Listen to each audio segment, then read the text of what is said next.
What's up, guys? How's everyone doing? It's it's your boy. It's Johnny. I need a tagline. I hear some of these YouTube content creators. They got their intro. They say some outlandish. I don't know. It's you. Maybe I need an intro. Who knows? I don't have an intro. Sue me. um, Monday morning, 6:30 a.m. First live stream of the day. We have a busy week. We have a lot of boxing. We've had a lot of boxing. We're doing really well. October was great for us. November started excellent for us. I'm sure you guys are tapped in. Um, I did a live stream during the Pero versus Thompson fight last night. And so in that live stream, we got to talk a little bit about our picks. We won our hits. We covered the Philippines. We covered Canada. Philippines we hit. Canada we hit. We hit our underdog of the week once again with Lyndon Arthur. And we hit our parlay. So I got to say thank you to all the boys. The channel's growing. The Discord's growing. Wherever you guys are tapping in, could you give me a thumbs up? Could you tell me what's up? Let me know if you hit or not.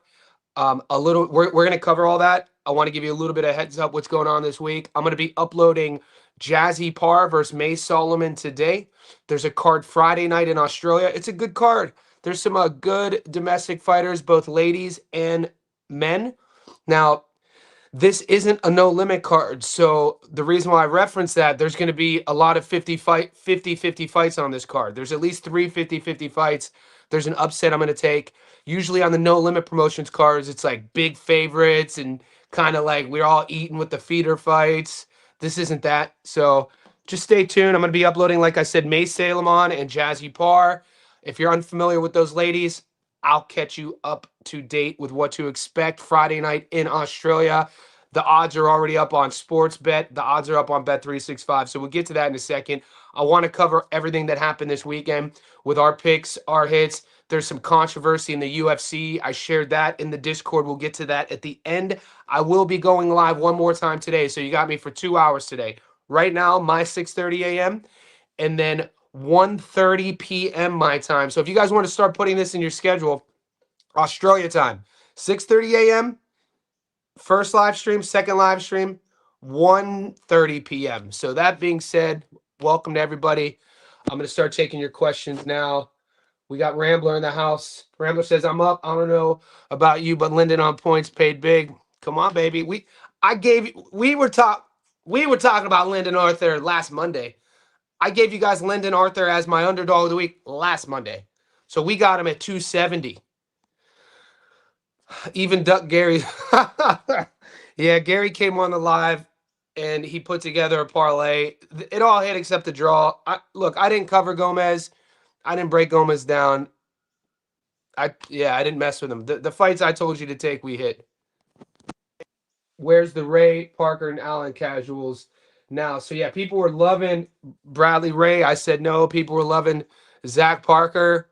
I said no. We could talk about that. People were salty about the Joshua Buatsi fight. It's another point of contention. Gary, I saw Gary's live stream yesterday. I gave you guys my opinion. I'll replay my thoughts on Zach Parker so we can put that to bed. I really didn't have a dog in that fight. I did have Buatsi on the money line, but I didn't put too much investment into that fight. I didn't share a stats, don't lie. Whenever you're dealing with Joshua Buatsi, guys, you know what you're expecting. You know what you're going to get. I mean, this version, uninspired, slow, lethargic, sluggish, all that good stuff. King of Fitness, the King. Johnny, what's up, my guy? Happy first Sunday of the month. Vergil decision win. The King. Yeah, we got a lot of fights to talk about. We got Erickson, Lubin versus Vergil. Man, there's 3 major cards, but there's a lot of fights. I'm going to be focusing on the 3 major card. There's Tiger Johnson, Nick Flaz card, which as Tiger Johnson, Nick Flaz, to think for me, a true blue boxing nerd, on the same weekend as Vergil versus Lubin. Let's go. We still in the profit. Yes, sir, we are. Julius Parker was crawling on the floor. Yeah, I couldn't, Julius, could we come up with another example of a guy who fought so negatively and lost, and then all the people crying like he won. I was watching Gary's live, and he was like, and this is why I shared this in our Discord. Let me just bring this up real quick. Since let's just talk about this real quick. So I'm going to bring up the Discord, and I'm just going to, it's basically rule setting. That's not it.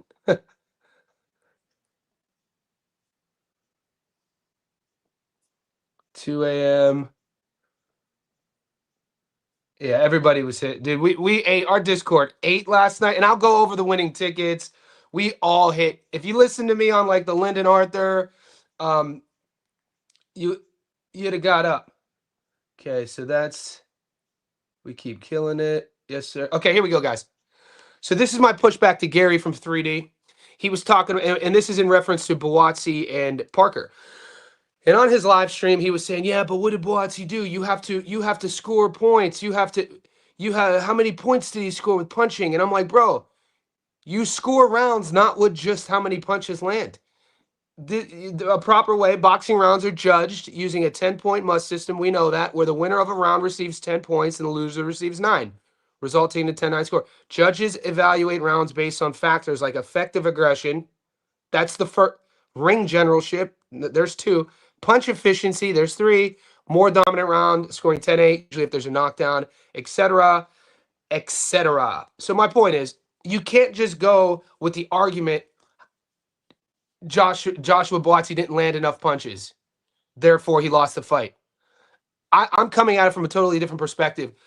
The way I look at it is, I was thanking the heavens that Zach Parker didn't get rewarded a victory for fighting that negatively. I told you guys this when it was happening in the moment. I said it wasn't Zach Parker's fault. You could tell Zach Parker drilled that game plan. He executed a game plan. We have to talk about his camp. You can tell that's what they planned up. They drew that up during fight camp, and Zach Parker did his job. The fighter can only do what their camp instructs the fighter to do. And a lot of times we only talk about this when the fighter doesn't execute the game plan. You know what I'm saying? Think about how many times you guys hear people like me after a fight saying, "Wow, man, I didn't see what was his game plan." I'm sure they went over one, but he didn't execute one. I couldn't tell what game plan was. This wasn't that. Zach Parker had a clear cut game plan. The issue was it was a freaking terrible game plan. That his camp, I wish I could bring his camp on, his head coach, whoever created it, and talk to him, because I'm like, what were some of the intangibles Zach Parker had? He was faster than Buatsi. He used the ring way better than Buatsi. So somebody asked me on the live chat, what would you have done? What would the proper game plan have been? What you want to do with Buatsi is turn him. The way you get off on Buatsi, he's, especially that version, uninspired, slow, wants to be perfect with everything. You turn him. Feint, boom, out angle counter. Then you exit, come back in. And Parker did that twice. I think somewhere around the rounds 3 or rounds 4. Only twice. Like there's fighters who, like, think about how many times Lomachenko would turn his opponent. So for all you guys who don't know what I'm talking about, that's what I'm talking about. Like it's not like a hard. If you have the speed advantage, if you have better feet, this is what you do. You know what I'm saying? Like day one stuff of learning how to box is don't put yourself in a position defensively to not see a punch coming. Because more often than not, when you get hurt in a fight, it's not because you saw the punch. It's because you got out-angled, you got turned, you put yourself in a position to not see a punch, and then you got caught with something. So that was my point. That would have been my game plan if I was Parker. Use the ring like he did, but cut the ring, and don't use the entire goddamn ring, and turn him. He had the negative fighting, exiting, falling, clinching. It was like a poor man's Klitschko mixed with like the worst version, Timu version of like the haters who clown Shakur for how Shakur fought Edwin. So I'm not saying he looked like Shakur was. I liked how Shakur fought Edwin. That's a whole different chat. But if you were to take Shakur and you got the Timu version of Shakur, the YMCA version of Shakur, doing that strategy against Edwin, that's what Parker looked like. That's just my take.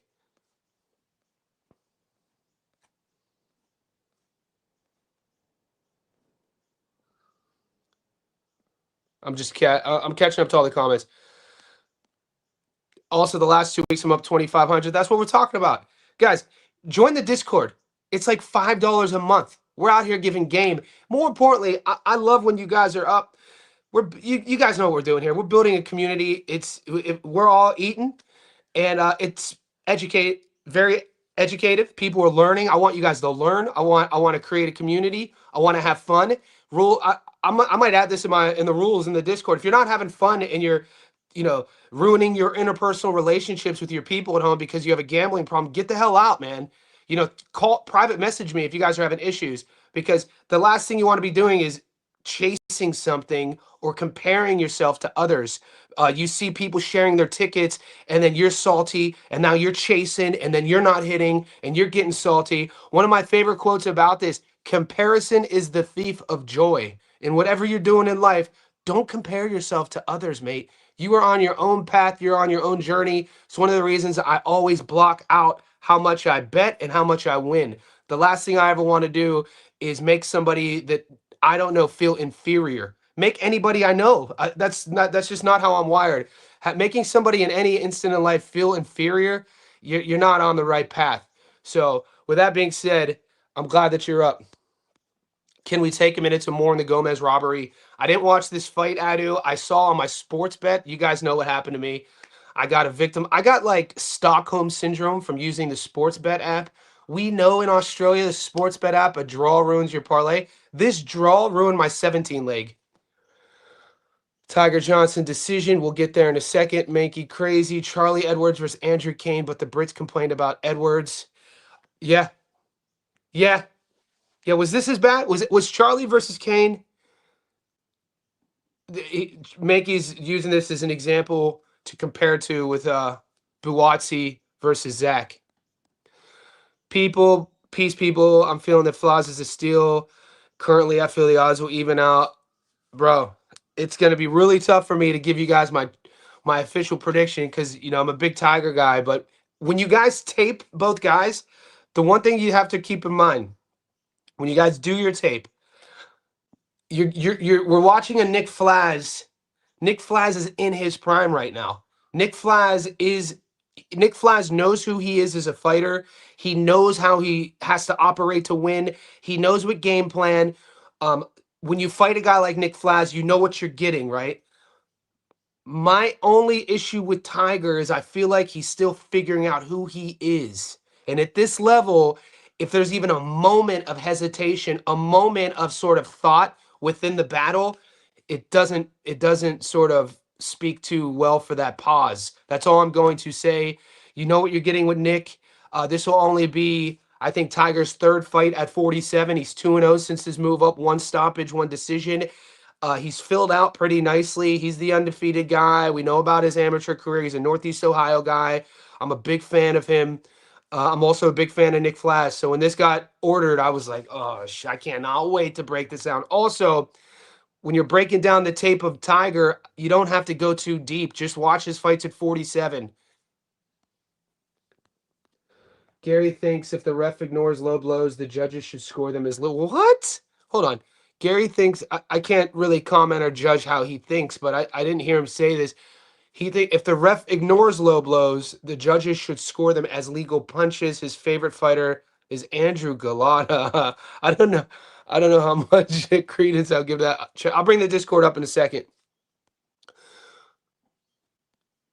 Buatsi was throwing and Parker was falling. Yeah, how many times was just off one memory? I didn't rewatch that fight, and I'm not going to put myself through the misery of rewatching that fight, but I watched the entire thing. How many times was Buatsi on the ground or Parker? At least 5 times. Parker, and you know what was I got to add another point to this.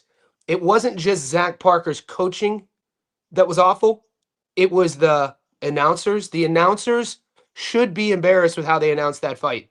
Even in the 5th round, one of the boys said that it was like the first time they acknowledged the people watching that this was Parker's game plan, and they had the audacity to say it was the proper game plan. It was, and then also the referee. So I will never blame the fighter unless it's a blatant biting the ear Mike Tyson Holyfield situation. You'll never hear me blame the fighter. I mean, the fighter is the person at the end of the day who has to execute and perform. I'm gonna the coaching, the announcers should be ashamed of themselves. Obviously, they take no blame for the outcome, but the ref, that ref was absolutely horrible from the very opening bell. Guys, it's the referee's job. It's the referee's duty as soon as the fight starts to lay perimeters of what is going to be allowed and what's not going to be allowed. Allowing, okay, there's one thing with allowing it and then acknowledging it and then taking points. There were no points taken. There was no acknowledgement. The announcers wouldn't even they didn't even question the game plan as being a negative thing. If I remember right, it was around the 5th round where I think Carl finally said that, oh, this is a smart game plan by Parker. He's executing it perfectly. Well, everything he said there was right, except the word smart. This is an awful game plan by Parker. He is executing it perfectly. Buatsi was pushing down a lot. What do you do in that situation when every time you engage in the pocket and your opponent puts their head down and leans in? What are you going to do? You're just going to stand there? You're going to be like, get off me. Get the fuck off. Like, stop. Like, what are we doing here? Keep your goddamn head up. It was insane. This shit right here, thank God his stamina was horrible. Troy Jones. I put some notes. I want to bring up some notes real quick about this point because we really weren't talking about it.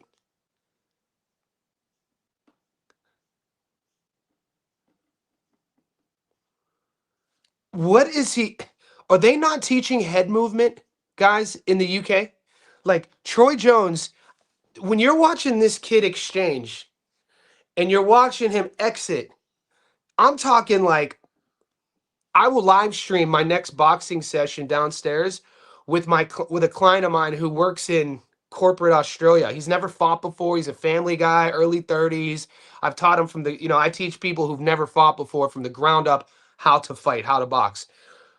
I'll show you how he slides out the way, you know, here, here, here, here, not here. Like this is day one shit. There's no slipping. There's no here, nothing. It's just Troy Jones looked real big. Look, I'm happy for Liam Cameron. I'm happy for my parlay. We hit on Liam Cameron. We hit on Lyndon Arthur. Lyndon Arthur looked real good. Are we going to talk about Lyndon Arthur? How about Lyndon Arthur's backhand? How about the timing? And once again, another guy in Bradley Ray, no head movement. All right, guys, let's just focus on offense and not defense. Maybe this is why growing up, granted I was a smaller kid pre-pubescent years. I was real small. So I was always a fan of defensive fighters like Pernell Whitaker, Floyd. Even when you would watch like Arturo Gatti, people know Gotti for the wars he was in. People know Gotti for his heart and spirit. But watch Gotti's highlights, mate. Gotti's movement was beautiful. Gotti, when he would box, gorgeous. Use the entire ring. Lateral movement left, lateral movement right. Jab, exit, jab, feint, slip. Like when Gotti would be cooking and didn't engage in a firefight, beautiful movement to watch. Paulie Spadafora. Spadafora was one of my favorite fighters.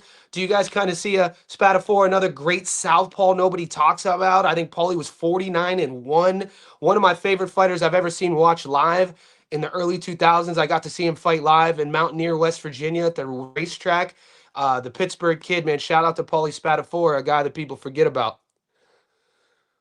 Kabir Iba, I'm not gonna lie, I made at least 3,500 profit, my guys. So luck shit. Just listen to you testing the waters and man, I do electric so hard to lock in, but ready to. Kabir, you're a beast, baby. If you're not having fun, don't do it.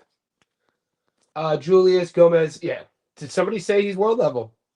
Look, I don't put any credence into this era. Even your boy Pero. I mean, what did we watch last night with Pero versus Jordan Thompson?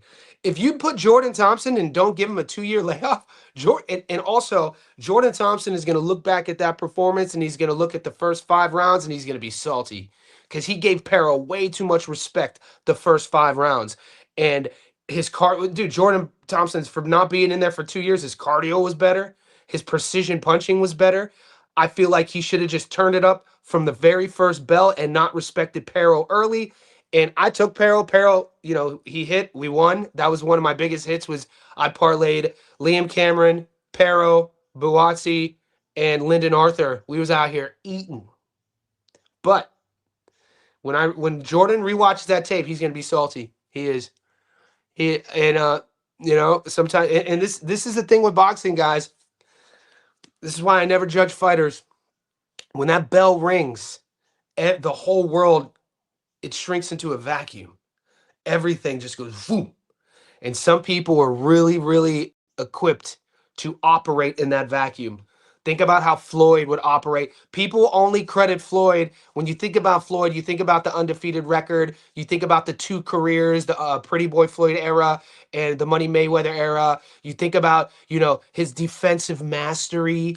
But what people fail to always mention is in that vacuum, boom, Floyd was the highest level operator. Being able to operate your entire career like that is at some, when you have two great athletes, two alphas, two skilled technicians, two men who literally are in the top 0.005% of all men in the world, sometimes what separates them is the ability or the inability to operate in that vacuum. And when to put an exclamation point on my point here is when Jordan Thompson looks back at his tape, man, there's going to be a lot to be happy about and a lot that he's probably going to. And this is why you can't judge a fighter because they're the ones who are going to have to live with it. You know, like I always talk about Justice Hooney versus Fabio. That will haunt Justice forever. How that fight went and how it ended. There, you could be the happiest in anything that you do. That you know that's going to haunt him forever. How that went. Rambler, I'm up 20K. We just got to get used to it. Carlos is forever in the chat.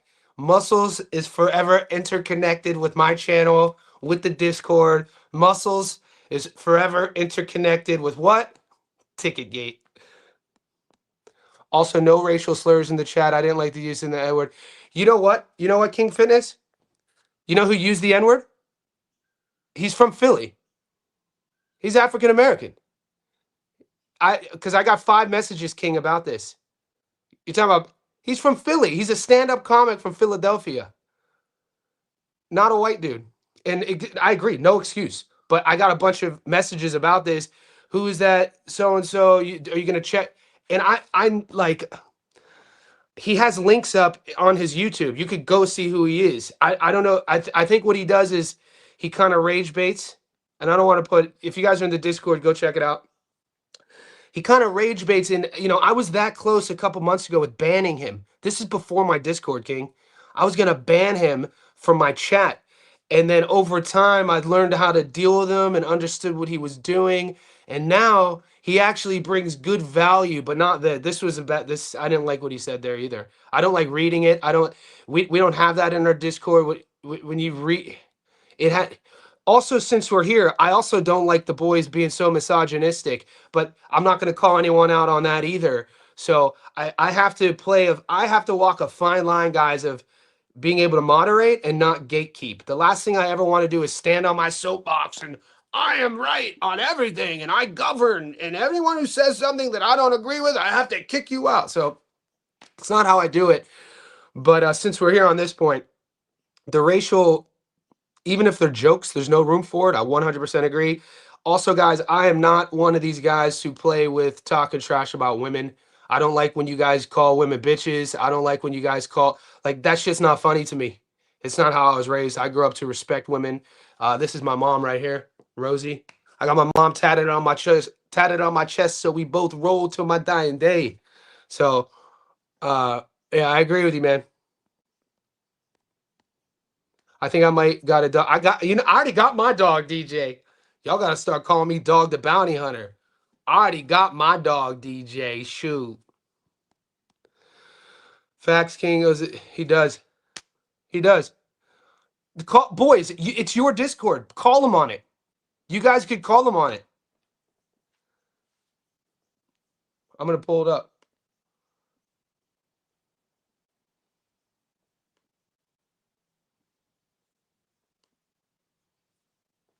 And Adu put, Adu.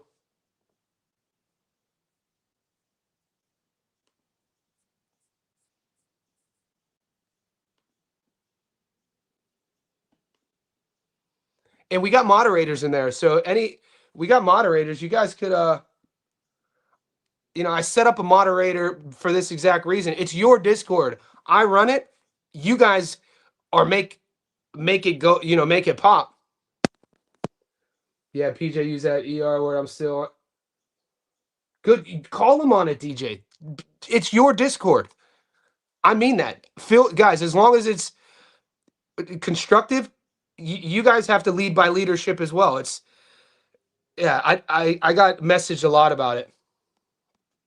I got an armed guard to escort me from the casino. Ryan Hong. Yo, yo, yo.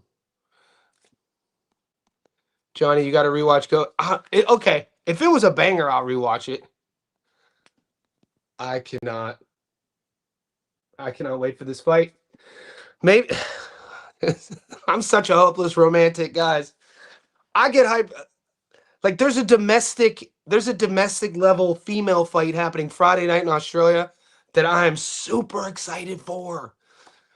Super excited for. Could you only imagine how excited I am for Antoine Russell versus Hiroka? I'm super excited for GAR versus Hiroka. And I'm going to be breaking it down. You know I will. Just got to wait for it.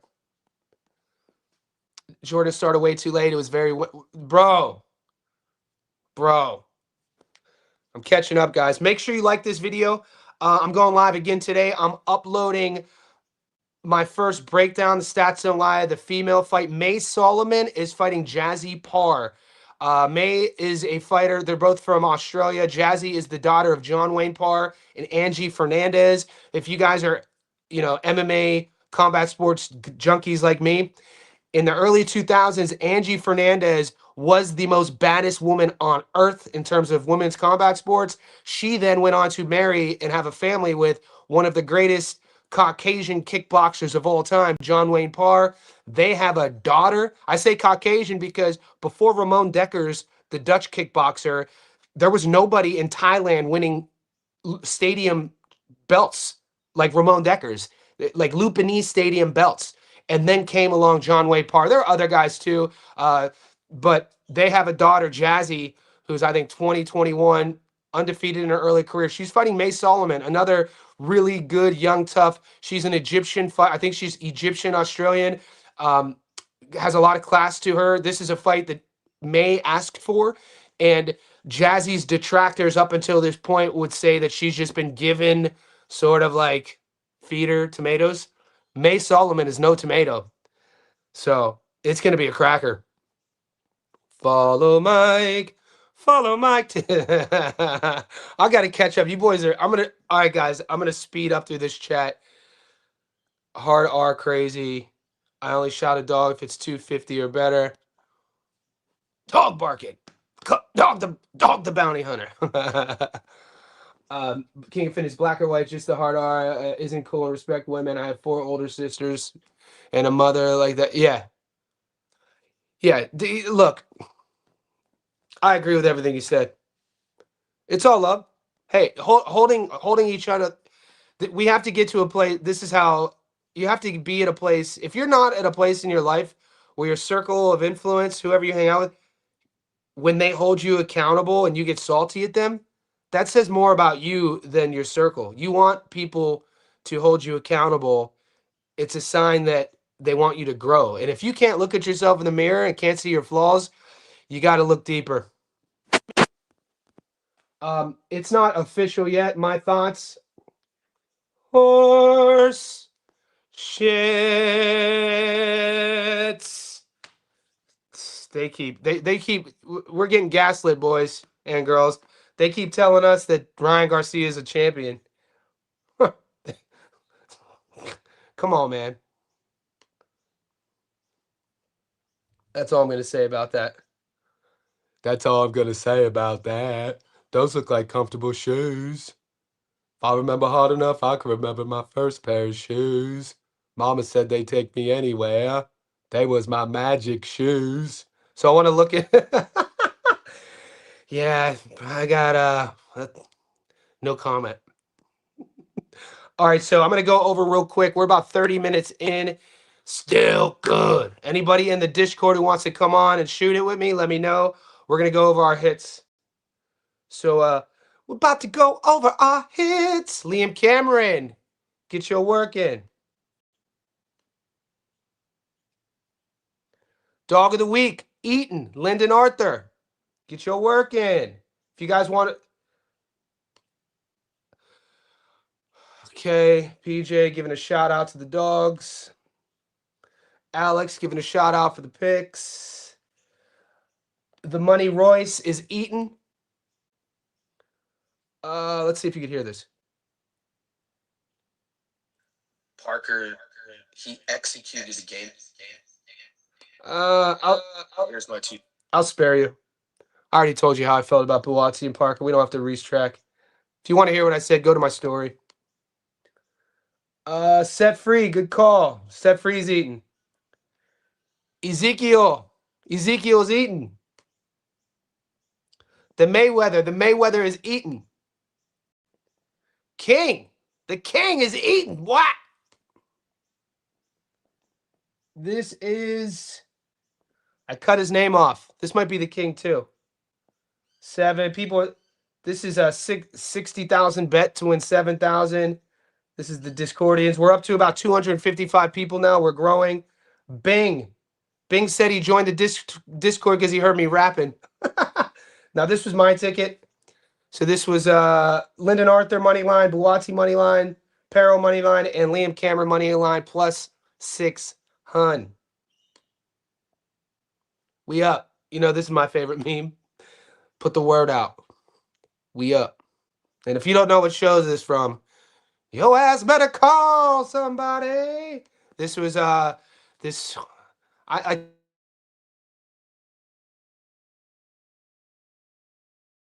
told you guys more call syndrome. I keep going back to sports bet, even though I know the draw ruins me. If this bet goes on Bet365, I win. This was a 17-legger. The only one I missed was that Gomez draw. Aussies, don't use sports bet. No matter how fun and shiny the interface looks, they're out to get you. All right, we got upcoming schedule, guys. This is up in the Discord for all you Discordians. We added the new channel. It's a schedule feature. I uploaded so far 3 big fight cards going down. The Friday fight in Australia, the Nick Flas fight, and the Vergil Ortiz card. Or Darius Fulgham, we last saw him against Bektemir. I actually picked Bektemir in that fight. This is a good fight, David Stevens. That's a good little dust up. Amari Jones is fighting again. Look, I'm not going to try to even sugarcoat it. This Vergil Ortiz Lubin card, I'm here for one thing only, and that is Vergil versus Lubin. This is going to be a fun fight. I've already taped both guys.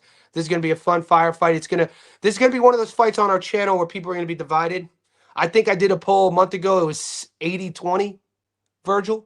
We'll see again. Happy Halloween. King of Fitness out here spreading free game on his NFL picks. There's Lubin the Hammer talking about how he feels slated. He feels people are sleeping on him. People have been sleeping on Lubin his entire career. Demir Brad says, we up. Thanks for the picks last night. I'll never go. You don't have to say that. Lowercase G, baby. Lowercase G. They said, this was an email I got. They said I was lying. I love it. They said I was lying about the 20 legs. No, not me, sir. Post that up to shut them up. And that's about that. I think we're good there. I want to bring up the latest odds real quick. We're just gonna touch base real quick on what the odds are looking like. And let me catch up on the chat. 32 people in here, guys. Could you give me a thumbs up? Could you like this video? Could you subscribe? Join the Discord. Links pinned in the comment section below. Teo, I don't listen to anything Teo says. I like when Teo fights though. He's a joy to watch. I wish he would be fighting more. I hope they don't ruin the undercard for Tank and Paul. I don't think they're fighting anymore. I'm pretty sure the Tank and Jake Paul fight card is off. Breaky Bad's tapping in. Salute. What's good, Break? What's doing? Fan-friendly favorite. All right, so I'm gonna go over real quick what we got, what the odds are looking like currently. Let's minimize my big ass head. And okay, so I don't expect you guys to know. Maybe you do. Maybe you Aussies might. That first fight, Solomon versus Jazzy. This is these are the ladies I was talking about. These are domestic prospects. Both ladies, both camps think that they're going to be world champions. I already told you who Jazzy was. May Solomon, Egyptian Australian. Both ladies are action packed, fun styles. This is a fun fight. I am this close. I'll let you know. I'm uploading Solomon versus Jazzy today. My stats don't lie video. If you don't know who Munir Fatih is either, guys, Munir Fatih is another fun Aussie prospect. Stephanie Cutting versus Mariah Turner. This is a good fight. So this is Australia. What do you guys notice this time around with this Australian card? Do you guys see what I'm saying? And Sergey Vorobyev versus Bala. The thing to notice this time around on this card is what this obviously is not a no limit promotions card. Why? Because look at the odds. Like a no limit card, the odds would be 15 to 1, 28 to 1. This is, I think, I should, I'm going to give them a shout out. I don't know if it's Wanderer Promotions, maybe somebody in the chat. It's somebody like that. It's not no limit, and you can tell with the matchmaking. And this is a testament to these guys. I have a bunch of points that I'm crucial on about no limits promotions, a bunch of flaws. The most important one is their matchmaking, which is awful. This is good. This is much harder to pick. These are going to be much harder to go 100% on. Usually we're like, I think over the last 6 months, I'm like 98% win rate in Australia, 99% win rate in Australia. This is going to be tough, but we like it. This is how we eat. I'm that close, man. I like Solomon there. I do. I'll give you my. I like Munir Fatih. I have to watch a little bit more Andrew Hunt and Sergey Vorobov. I don't like what I see with him, man. He's more of like you guys should recognize. You guys should recognize Vorobov's name.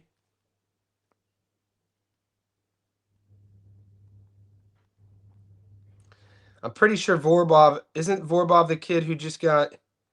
Is he the one who got starched against Janabek Elamhanale?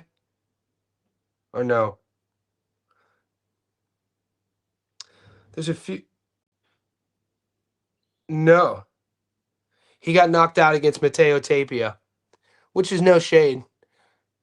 Okay, so Vorobov, and it took Mateo stopped him in the fifth.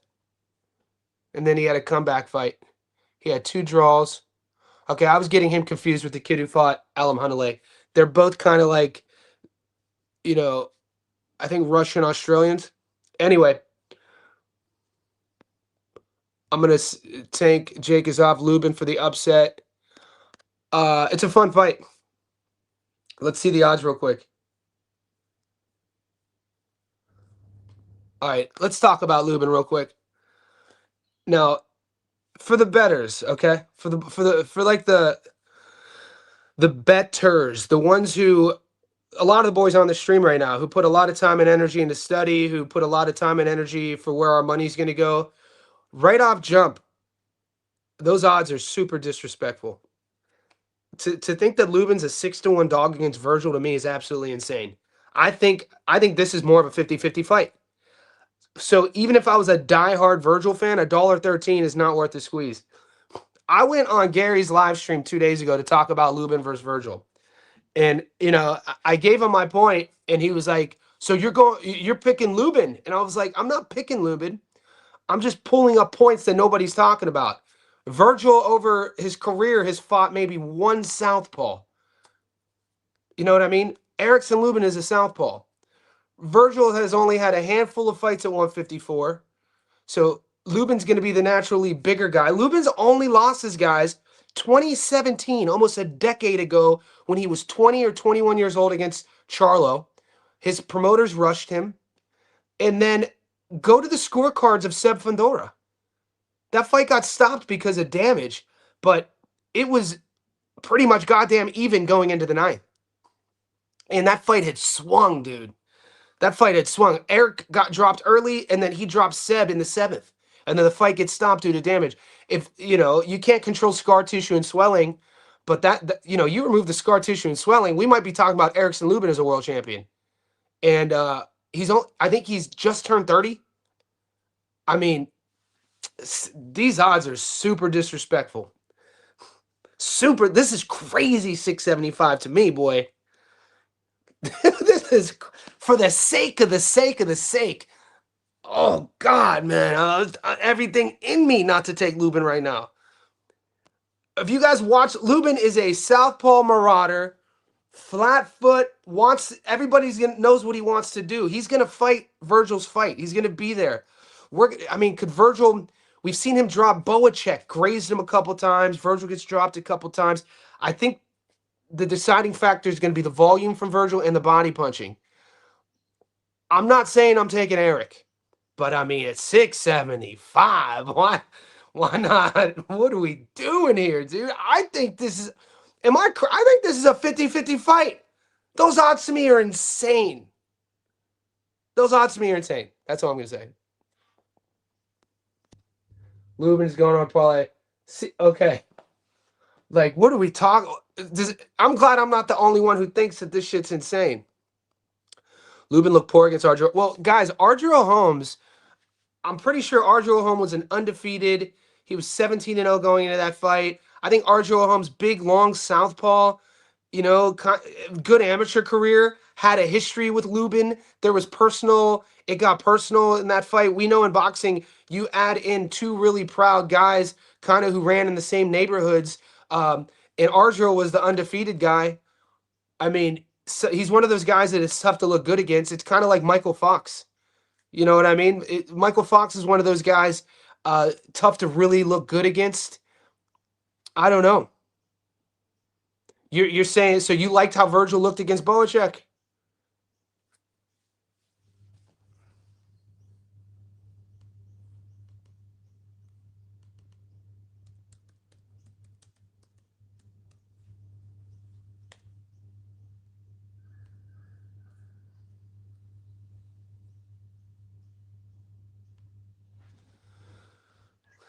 I hate using BoxRec, by the way. Their pop-up ads are absolutely insane. Here's a fun fact for you, which is insane as well. At 27 years old, Vergil Ortiz hasn't boxed 100 rounds. Just take whatever you want with that. Small, 70-inch reach, not the longest reach for 54. I mean, Crawford, I'm pretty sure Bud has a 74-inch reach, just to put things in perspective. And he doesn't, when you think Vergil, you think toughness, grittiness, Mexican style. One of my favorite fighters. Body punching, in the pocket. He wants to break you. He could crack. He's durable. He's there to get hit, though. He's had health issues in the past. We know about Rabdo. I think he had to take, 2 years off?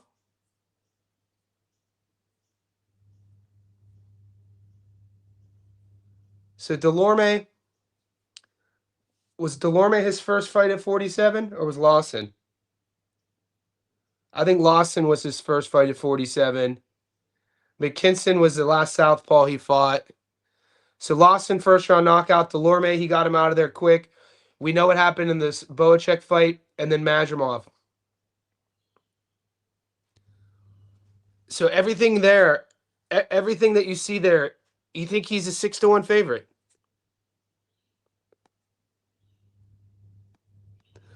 Lubin been in too many wars. I just don't think it's faced by. Yeah, no, this is a very valid point. It's gonna be fun. It's gonna be fun. Look like he slowed down a lot.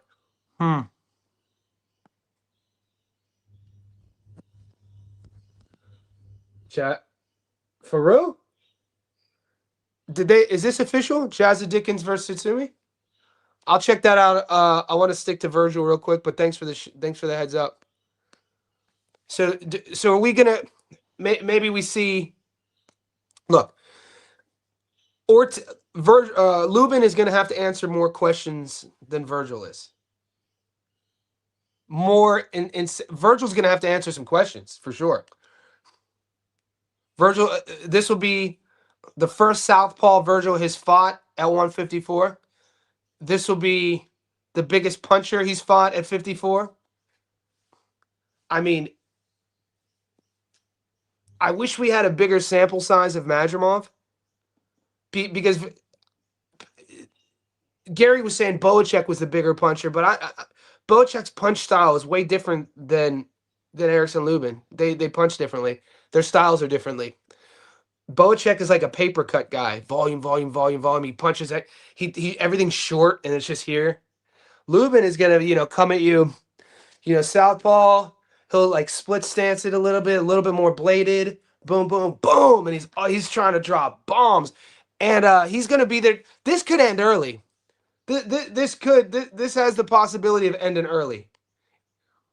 But here's a quick question to the diehard Virgil fans.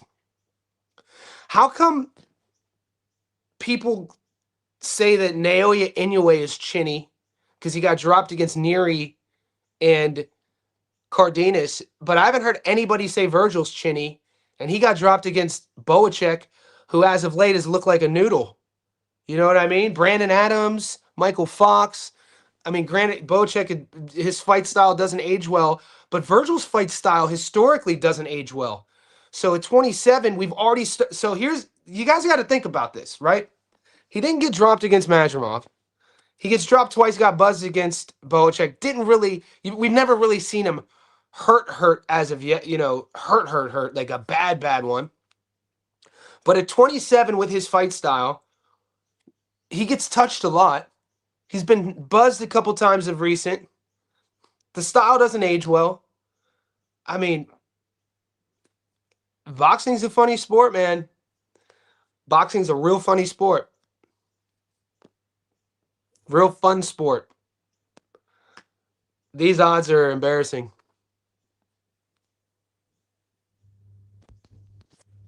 He can't crack. Lubin can punch. 100%. Like, it's going to be fun. It's a fun fight. Let's see some props. Lubin on points. No way a Golden Boy decision is in the cards for the B side. There ain't no way in hell there's a Golden Boy decision in the cards for a B side. That's why it's 15-1. But then again, if you like Eric by knockout, I mean, it's look at Vergil by knockout, $1.70. Tempting. What's a knockdown prop? Let's see knockdown props. So, do we get a total knockdown? To be knocked down.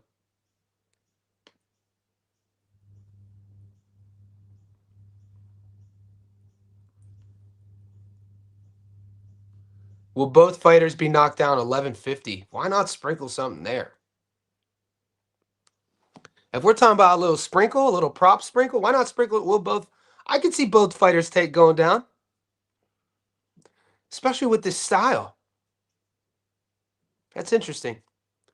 That's an interesting one. Guys, we're almost 50 minutes in. Let me know where you're coming in from. Let me know where the questions are coming. We got a big fighting week. We got a big boxing week. We had a big weekend. I appreciate all the support. The channel's growing. The Discord's growing. We just hit 255 VIPs in the Discord. If you want to learn more, I pinned the comment here. It's a couple bucks a month. You sign up on YouTube, and then you get access to our growing community. Everybody's eating. It's a very supportive community. Every now and then, you got to deal with a little bit of controversy. But sometimes the controversy is fun. Sometimes it's a little bit unsettling. But either or, we're a community in there. I love that both fighters knocked down in China fights. Japanese fights. In China fights or Japanese fights? How many rounds? 12.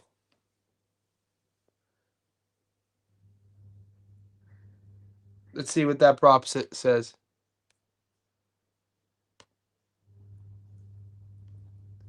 Hold on.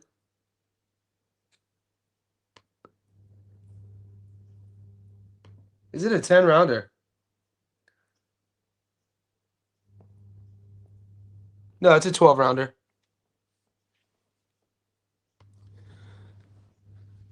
Will the fight end? Group round, total rounds in fight. See, this is another one, boys. The over under in the rounds. We're getting 9.5. Over under 9.5. What do you guys think? Lubin is going to beat him the same way he fought Rosario. Both Chinese never quit after being yeah, Hart. I don't know many Chinese boxers. I got to step my game up. I don't watch too many. I'm not. Maybe I'm slipping. The Japanese for sure. They're samurais. Jazza on the NUA card. Dude, Jazza Dickens, man. Albert Badagaziev. Jazza Dickens is 139 years old. Renaissance. I love the story.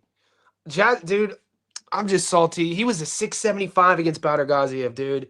The disrespect was real. He fought with such an edge. That was in Turkey.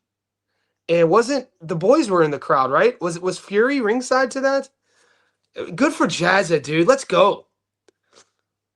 Are the odds out?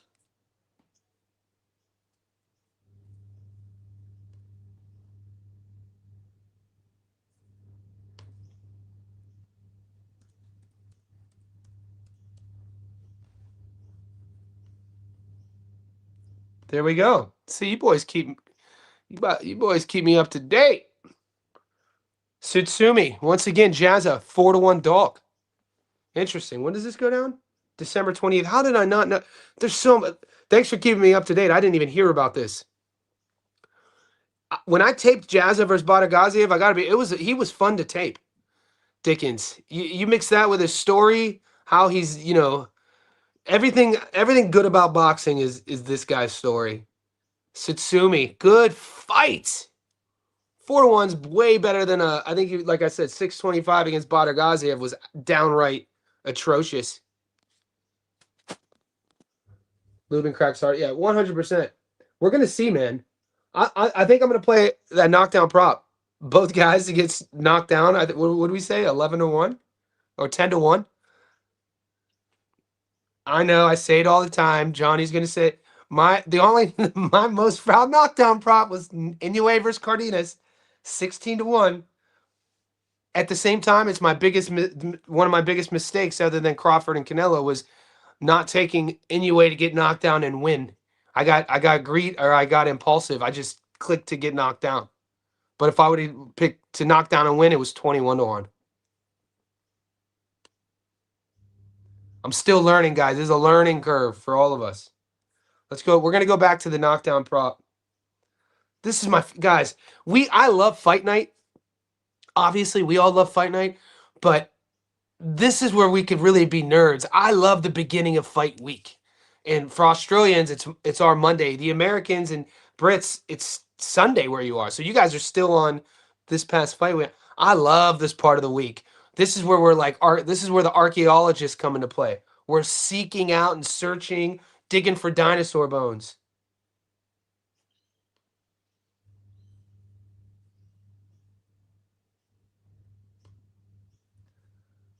Mate, I love this one.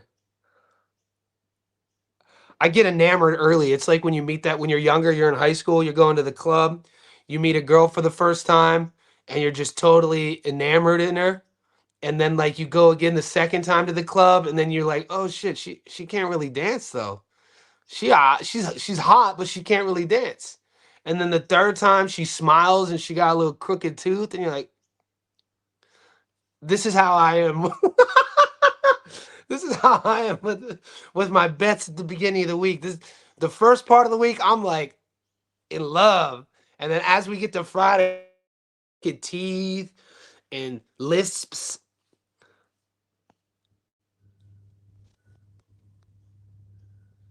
All right, guys, we're approaching an hour, 7:20. I'm going to stay on for a couple more minutes. I got a big day of coaching. I got something I never talk about. So I have coaching clients at my place. I have an 8 a.m. I have Luke at 8.